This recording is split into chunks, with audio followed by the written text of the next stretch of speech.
Assalamualaikum warahmatullahi wabarakatuh. Oke, untuk pertemuan kali ini kita akan membahas tentang penelitian kualitatif ya.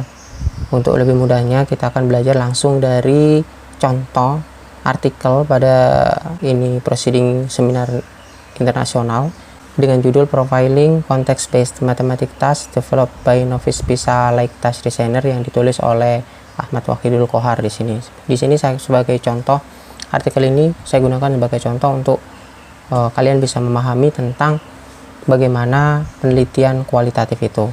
Tapi di sini tentunya penelitian ini tidak murni kualitatif ya, tapi ada beberapa kombinasi metode yang digunakan. Nah, kalau kita berbicara tentang kualitatif, maka tentunya kita akan berbicara tentang kualitas biasanya pada prosesnya, dan biasanya tidak menggunakan angka-angka dalam analisisnya seperti itu. Nah, yang penting di sini yang perlu diperhatikan dalam penelitian kualitatif adalah kerangka analitik. Apa itu di sini kerangka analitik ini saya garis bawahi. Nah, yang perlu diperhatikan di dalam penelitian kualitatif adalah kerangka analitik dalam menganalisis, karena berbeda dengan penelitian kuantitatif di mana instrumennya adalah sudah jelas ya. Di penelitian kualitatif ini instrumen utamanya adalah peneliti. Apa itu dalam menganalisis? Tentunya kalau kita ya, maksudnya manusia sesama individu, setiap individu kan biasanya memiliki perbedaan ya, baik itu perbedaan pengalaman, perbedaan tingkat pengetahuan dan sebagainya, atau kedalaman pengetahuan di situ. Oleh karena itu, untuk menghindari subjektivitas, karena di penelitian kualitatif itu instrumen utamanya adalah peneliti itu sendiri, ada dua hal yang perlu diperhatikan. Yang pertama adalah di kerangka analitik, karena kita ini sebagai peneliti yang mungkin untuk belajar ya, jadi kita bisa menggunakan kerangka analitik yang sudah ada. Jadi misalkan kalau saudara pernah melihat penelitian tentang analisis kesalahan, biasanya menggunakan kerangka analitik punyanya Newman. Nah, jadi bisa kita pure gunakan, atau kita menggunakan punya Newman tapi dengan memodifikasi atau mengembangkan sendiri, jadi ada tambahan-tambahan.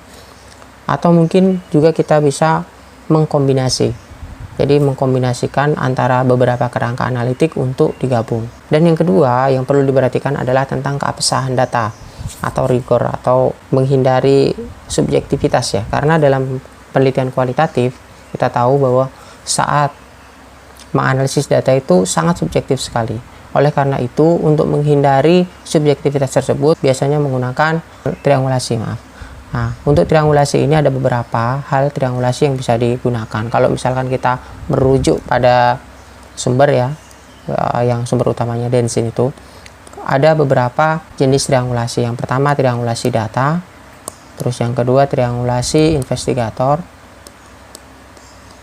terus ada triangulasi teori, dan yang terakhir ada triangulasi metodologi.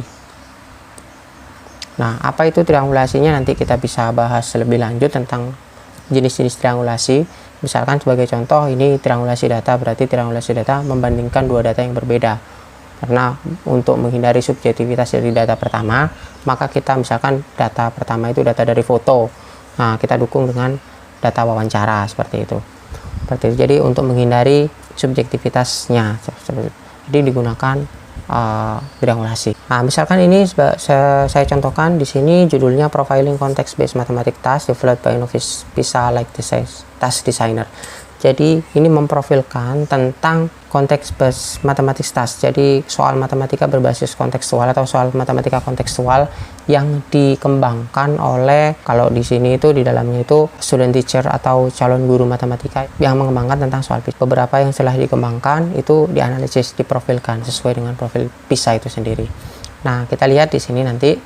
Nah, untuk pertama, untuk alur dari artikel ilmiah atau penelitian kualitatif atau kuantitatif sebenarnya tidak ada bedanya. Misalkan dari pendahuluan, terus dari kalau pertanyaan penelitian ya menyesuaikan dari pertanyaan penelitian atau rumusan masalah yang judul yang diangkat. Tapi biasanya di sini saya akan fokus membahas tentang bagaimana metodologinya. Ya, yang pertama yang perlu diperhatikan di sini setelah pendahuluan ya, tentu saudara untuk pendahuluan yang bersama sudah bisa belajar lagi untuk pendahuluan. Nah, tentang di sini yang pertama adalah kerangka analitik. Kerangka analitik pada penelitian ini, complexity can be assessed through the level cognitive demand of task. In this regard, Smith and Stein. Jadi dia menggunakan kerangka analitis dasarnya dari punyanya Smith and Stein di sini. Yaitu ada beberapa level di situ, ada beberapa kategori M4 ya, lower level cognitive demand, terus lower level cognitive demand procedure without connection, terus higher cognitive demand, terus higher level cognitive demand doing mathematics. Jadi yang pertama itu memorization, procedure with connection, doing mathematics. Jadi ada 4 kategorisasi. Nah, penulis di sini mengambil ide dari kompleksitas dari yang dipakai oleh Smith and Stein ini, tetapi dikembangkan karena ini untuk matematika soal biasa ya. Karena di sini konteks based task, maka ditambahkan. Makanya di sini dituliskan. Kerangka analisis kerujukannya kan ini ya. Nah, kategorisasi level. Nah, di sini kan seperti yang diungkapkan oleh peneliti di sini, because the tasks are context based, the quality is not only assessed by plausibility, sufficiency information, level of cognitive demand, language structure, but also jadi di-extend, jadi dikembangkan. Jadi dari kerangka analitis yang sudah ada ini, penulis mengembangkan lagi, yaitu dengan menambahkan level of context authenticity. Jadi level of context-nya. Terus yang kedua, the appropriateness of the context based task post PISA task item profile. Jadi yang pertama level konteksnya, dan yang kedua tentang domain pada item profil PISA, karena konteks base itu related sama soal-soal PISA ya. Nah, untuk lebih jelasnya bagaimana jenis kerangka analitik yang digunakan oleh peneliti ini, kita lihat di bawah. Nah, ini partisipannya dinyatakan di sini 14. Jadi dalam penelitian ini itu yang ada 7 ya, 7 mahasiswa yang mengembangkan soal PISA, terus dianalisis hasil pengembangannya itu. Hasil soal pengembangannya itu dianalisis menurut kategori atau kerangka analitis yang dibuat di sini. Nah, di sini nah, kalau kita lihat di sini categorization for profiling context based task. Jadi di sini memprofilkan konteks based task-nya.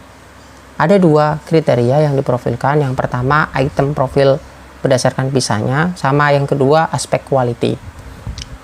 Jadi nanti setiap soal yang dibuat oleh PISA designer tadi, soal yang dibuat oleh PISA designer tadi, novice PISA-less designer tadi, diprofilkan berdasarkan item sama quality. Yang pertama untuk item itu diprofilkan dari, kita tahu ya, konteks, konten, proses, item, format. Jadi untuk PISA ini standar ya, udah tahu. Konteks itu ada personal atau pribadi, pekerjaan, sosial, sama scientific. Terus untuk kontennya ya ada 4 itu diprofilkan nanti. Terus prosesnya ada formulate, employ, interpret biasa. Untuk item formatnya itu ada yang pilihan ganda, ada yang pertanyaan tertutup, dan ada pertanyaan terbuka. Nah, untuk di quality ini yang baru ya.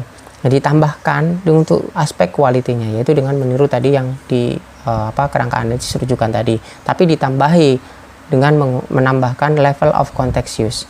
Jadi yang dilevelkan profilisasinya yaitu plausibility atau kemasukakalan ya, implausible problem, sama plausible problem with sufficient information, sama plausible problem with insufficient information. Terus habis itu ada konteks cognitive demand-nya seperti yang tadi. Jadi ada memorization lower level itu, terus lower level cognitive procedure ya, terus procedure with connection, sama doing mathematics. Terus untuk level context use-nya, ada level 0, level 1, level 2. Jadi intinya di dalam penelitian ini itu memprofilkan setiap soal yang dikembangkan berdasarkan 2 hal profil ini tadi, yaitu yang pertama profil item sama quality-nya, kerangka analitisnya.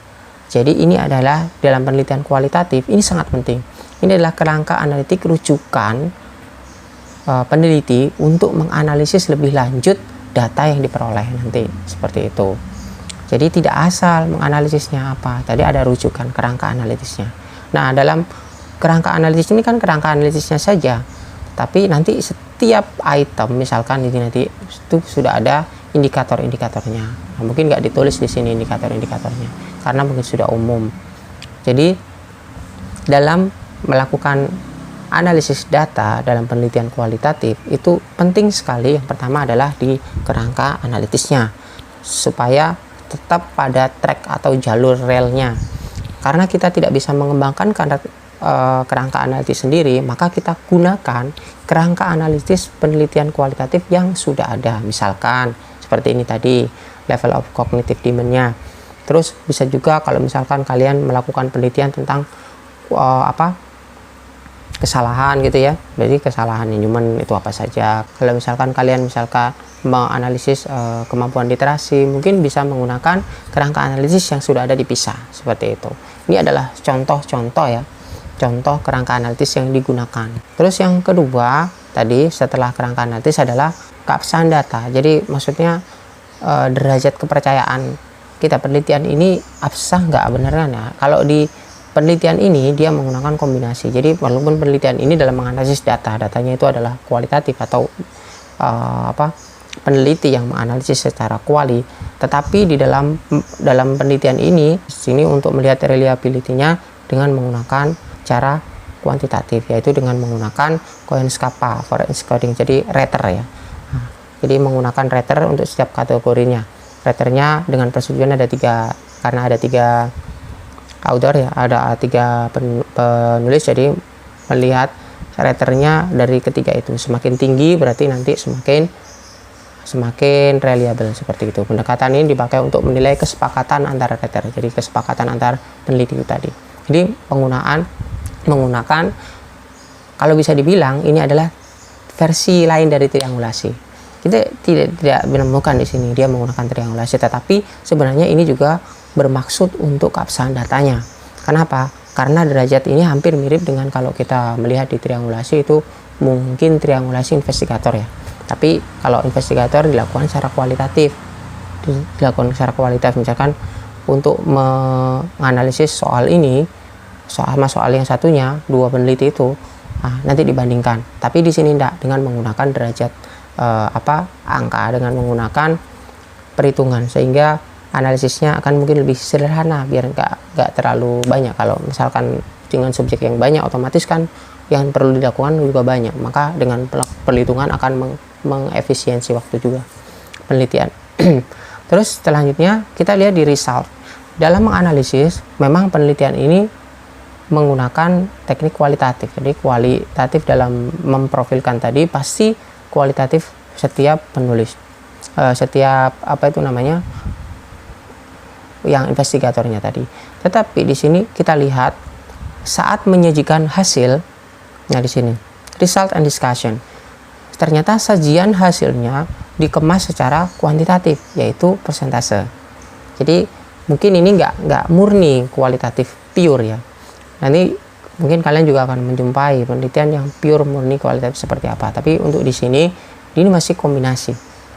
Jadi walaupun tadi memang tidak semua peneliti itu secara gamblang menunjukkan bahwa penelitian ini penelitian kualitatif, enggak. Penelitian ini penelitian kuantitatif, enggak. Karena biasanya mereka melakukan kombinasi. Kalau di sini nih tadi dalam analisis datanya dia menggunakan kualitatif, dalam melihat keabsahan datanya dia menggunakan kuantitatif, dan dalam penyajian untuk mendapatkan result sama conclusionnya dia menggunakan kuantitatif. Disajikan ternyata ini berapa persen, konteksnya itu berapa persen yang membuat konteks personal, misalkan seperti ini ya, occupational, societal, scientific itu berapa persen. Jadi sajian hasilnya dikemas secara kuantitatif. Nah, ini adalah sajian ini merupakan distribusi profil soal yang dikembangkan. Jadi profilnya tadi kan konteks, konten, proses, item, format. Jadi itu berapa persen dari soal-soal yang dikembangkan, itu berapa persen dari total soal itu tadi. Nah, setelah ini untuk yang item format ya. Terus untuk hasil yang kedua, dia menyajikan tentang, ini disajikan contohnya, contoh yang berdasarkan item formatnya. Yang kedua, dia menyajikan tentang quality. Nah, quality of context based task. Karena quality tadi aspeknya 3, yaitu plausibility, cognitive demand, sama level of context. Nah, dia menggunakan sama sajiannya, dia menyajikan juga secara kuantitatif, yaitu misalkan ya tentang level of context use.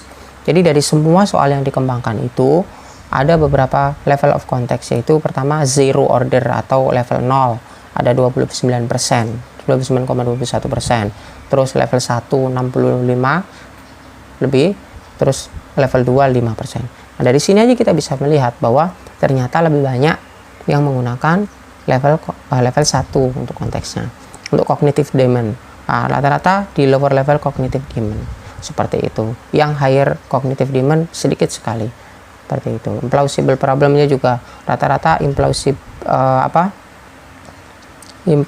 problem itu 11%, plausible problem with sufficient information-nya itu 70%, dan plausible problem with insufficient information-nya 17%. Jadi rata-rata plausible problem with sufficient information.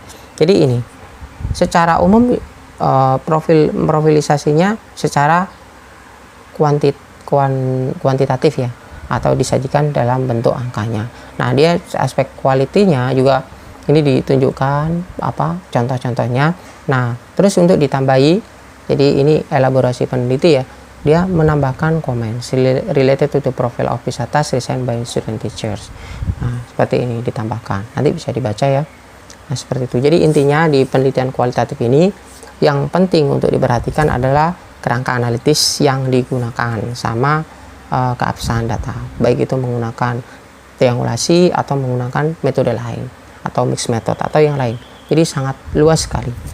Nah, mungkin sementara ini saja saya akhiri, semoga bermanfaat. Assalamualaikum warahmatullahi wabarakatuh.